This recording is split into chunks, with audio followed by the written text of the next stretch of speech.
پہلا سوال، کربلا کے پہلے شہید کون تھے؟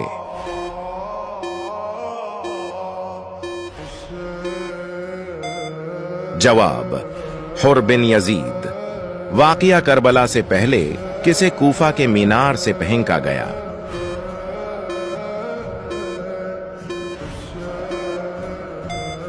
جواب، مسلم بن عقیل کو۔ حضرت امام حسین علیہ السلام کو کس بدبخت نے شہید کیا؟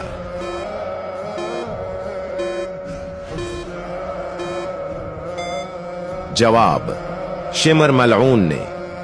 یزید کے دربار میں کس نے دلیرانہ تقریر کی تھی؟